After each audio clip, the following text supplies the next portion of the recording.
Hello दोस्तों, HDFC bank के final results आ चुके हैं। वीडियो में रिजल्ट्स के बारे में बात करेंगे, कैसे नतीजे आए हैं उनके बारे में डिस्कस करेंगे और डिविडेंड के बारे में भी हम बात करने वाले हैं। एचडीएफसी बैंक ने 19 रुपीस का डिविडेंड डिक्लेयर किया हुआ है और इस डिविडेंड की जो रिकॉर्ड डेट होने वाली है वो 16 मई को होने वाली है। अब जो डिविडेंड है उसको हम एक्सेल में एक बार एनालिसिस कर लेते हैं। तो देखिए, इस बार का जो डिविडेंड है वो फाइनेंशियल ईयर 23 का डिविडेंड है। ठीक है, किसका? एचडीएफसी बैंक का डिविडेंड है और ये डिविडेंड बैंक की तरफ से आ रहा है। टोटल 19 रुपए का डिविडेंड आ रहा है। अब जरूर ये क्वेश्चन होना चाहिए कि ये डिविडेंड ज्यादा है या कम है। तो जो पिछला फाइनेंशियल ईयर था FY22, तो उस समय में बैंक ने 15 रुपए 50 पैसे का डिविडेंड डिक्लेयर किया हुआ था। तो उसके कंपैरिजन में आप देखेंगे तो 22.6%, लगभग 23% का डिविडेंड में इजाफा हुआ है जब हम बैंक्स की बात कर रहे हैं। FY21 में 6.5 रुपए का डिविडेंड था और FY20 में कोई डिविडेंड नहीं था। इनफैक्ट किसी भी बैंक ने उस समय में डिविडेंड नहीं दिया था क्योंकि कोविड आया हुआ था। तो आरबीआई ने सभी बैंक को डिविडेंड देने से मना किया हुआ था क्योंकि एक बहुत ही अनसर्टेन एनवायरनमेंट था। बट फिलहाल अभी एक रिकॉर्ड डिविडेंड बैंक की तरफ से आ रहा है। ऑल टाइम हाई डिविडेंड है 19 रुपए का और डिविडेंड बढ़ रहा है ये लगभग 22.6% से। दोस्तों, अब नतीजे कैसे रहे हैं तो देखिए, बहुत सारे नंबर्स है आपके सामने। तो हम लोग इंपॉर्टेंट नंबर्स आपके सामने हम डिस्कस करते हैं। सबसे पहले नेट इंटरेस्ट इनकम है। देख, बैंक बहुत सारी लोन देती है, जैसे ऑटो लोन हो या कॉर्पोरेट लोन हो या पर्सनल लोन हो या गोल्ड लोन हो, बहुत सारी लोन है। तो यहां आप देख सकते हैं 23% का लोन ग्रोथ यहां पर हुआ है। फिर होती है नॉन इंटरेस्ट इनकम, मतलब बैंक कुछ कमीशन से भी कमाती है। देखिए, बैंक के साथ आप डील करते होंगे तो बैंक के जो एम्प्लॉयज हैं, कभी आपको इंश्योरेंस है या फिर आपकी जो दूसरी जो जरूरत हो सकती है म्यूचुअल फंड की, तो ये सब भी होती है। फिर लोन प्रोसेसिंग फीस भी होती है। तो ये नॉन इंटरेस्ट इनकम होती है। तो यहां पर भी आपको 15% का ग्रोथ देखने को मिल रहा है। तो ओवरऑल अगर आप रेवेन्यू ग्रोथ देखेंगे एचडीएफसी बैंक का पिछले साल और इस साल के कंपैरिजन में, सिर्फ Q4 से Q4 में 20% का रेवेन्यू ग्रोथ आपको देखने को मिल रहा है। और overall year on year FY22 से FY23 ग्रोथ आप देखेंगे, ये टोटल 16% का ये ग्रोथ आपको देखने को मिल रहा है। नेक्स्ट नंबर है प्रोविजंस। जनरली किसी भी बैंक के जितने कम हो उतने अच्छे हैं। तो देखिए, प्रोविजन का नंबर नेगेटिव आ रहा है। प्रॉफिट्स आप देखेंगे Q4 10,000 करोड़ से ऊपर का था, उस समय में 10,400 करोड़ से ऊपर का था। और इस बार आप प्रॉफिट देखेंगे 12,590 करोड़ का Q4 में प्रॉफिट्स हुआ है। आप यहां पर कंसोलिडेटेड प्रॉफिट देख सकते हैं, मतलब पूरे 12 महीनों में एचडीएफसी बैंक की तरफ से कितना प्रॉफिट हुआ है।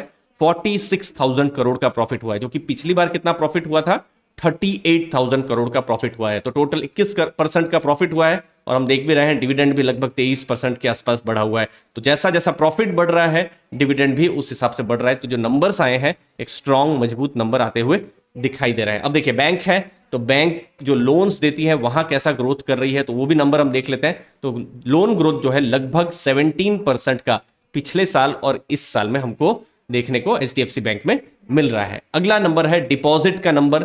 डिपॉजिट्स मतलब जो करंट अकाउंट है, सेविंग अकाउंट है, फिक्स डिपॉजिट में जो खाता धारक अपना पैसा रखते हैं, तो डिपॉजिट ग्रोथ 18,834 करोड़ का हुआ है। ये 21% ग्रो हुआ है। पिछली बार 15,592 करोड़ का उस समय में था। तो ओवरऑल आपको स्ट्रॉन्ग ग्रोथ नंबर्स देखने को मिल रहे हैं। कासा डिपॉजिट आप देखेंगे, करंट अकाउंट, सेविंग अकाउंट, अभी 44% है, जो कि पिछली बार 48% है। तो देखिए, इसका मतलब क्या होता है कि बैंक के लिए जो बिल्कुल सस्ता पैसा है, सेविंग अकाउंट, करंट अकाउंट वाला, यहां पर इंक्रीज जरूर हुआ है, लेकिन बैंक के हो सकते हैं फिक्स डिपॉजिट जो है और ज्यादा इंक्रीज यहां पर हुए हो।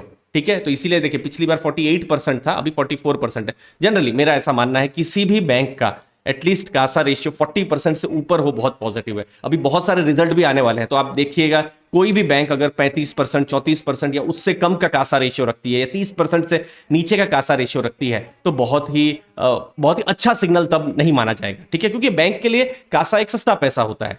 सेविंग अकाउंट में बैंक को 3-4% देना है, करंट अकाउंट में कुछ नहीं देना है। तो इसलिए कासा रेशियो जितना ज्यादा किसी भी बैंक का हो उतना अच्छा है। तो एचडीएफसी बैंक के केस में एक्चुअली में रेशियो कम हुआ है 48 से 44%, लेकिन आप देखेंगे मैक्सिमम बैंक्स का ऐसा ही रहा होगा। रीजन क्या है? क्योंकि 2022-23 जो फाइनेंशियल ईयर जो रहा है, यहां पर फिक्स डिपॉजिट के रेट्स बहुत ज्यादा यहां बढ़े हैं। तो लोगों ने क्या किया होगा कि फिक्स डिपॉजिट ज्यादा से ज्यादा की होगी। तो ये अभी एक नेचुरल ट्रेंड ही चल रहा है। ये चिंता कब हो जाती है किसी भी बैंक के लिए? जब ये 35% से नीचे हो दोस्तों। तो ये आपको ध्यान में रखना है। अब हम फंडामेंटल्स में एक इंपॉर्टेंट चीज को, जो बुक वैल्यू है, उसको एनालिसिस करेंगे और फिर बाद के नंबर्स को उसके साथ लिंक करेंगे। देखिए, जब भी हम बैंक्स का वैल्यूएशन का एनालिसिस करते हैं तो प्राइस टू बुक बहुत इंपॉर्टेंट होता है। प्राइस मतलब जैसे शेयर प्राइस अभी 1692 है एक शेयर का प्राइस, और बुक वैल्यू है 446। अब देखिए स्क्रीनर में अभी 446 दिखा रहा है, लेकिन रिजल्ट के बाद में अभी जो नई बुक वैल्यू है 502 के आसपास में है, ठीक है। लेकिन हम ये पुराना डेटा ही रखते हैं।